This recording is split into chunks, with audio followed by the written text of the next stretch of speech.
Apa yang dimaksud dengan fluktuasi nilai tukar mata uang asing dan bagaimana hal itu dapat mempengaruhi biaya pinjaman dan keuntungan perusahaan? Fluktuasi nilai tukar adalah perubahan nilai suatu mata uang terhadap mata uang lainnya. Dalam konteks perusahaan multinasional seperti PT Global Maju, perubahan ini dapat menyebabkan biaya pinjaman meningkat jika pinjaman dalam mata uang asing melemah terhadap mata uang lokal.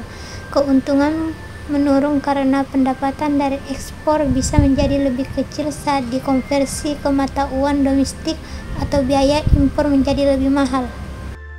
2. Sebutkan beberapa strategi yang dapat digunakan oleh Global Maju untuk mengelola risiko valuta asing. Strategi yang bisa diterapkan antara lain: 1.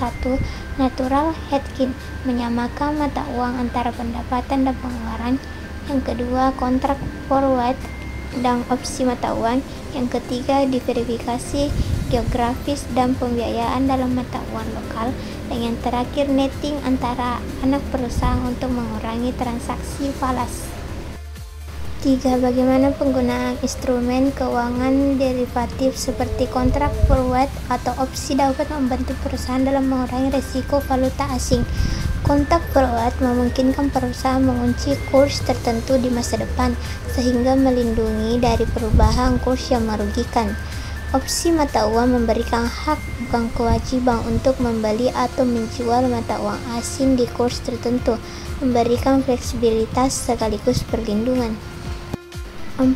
Apa peran dari hedging dalam melindungi perusahaan dari fluktuasi nilai tukar mata uang asing? Hedging adalah strategi proteksi yang bertujuan mengurangi atau menghilangkan potensi kerugian akibat fluktuasi kurs. Dengan hedging, perusahaan dapat menjaga kestabilan arus kas dan laba bersih meskipun terjadi perubahan nilai tukar.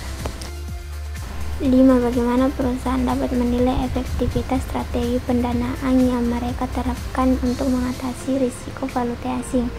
Efektivitas dapat dinilai melalui: yang pertama, analisis sebelum dan sesudah hedging terhadap laba atau rugi kurs. Yang kedua, kesesuaian strategi dengan profil risiko perusahaan. Yang ketiga, biaya penggunaan derivatif dibanding manfaatnya. Dan yang terakhir, pencapaian tujuan keuangan jangka pendek dan jangka panjang.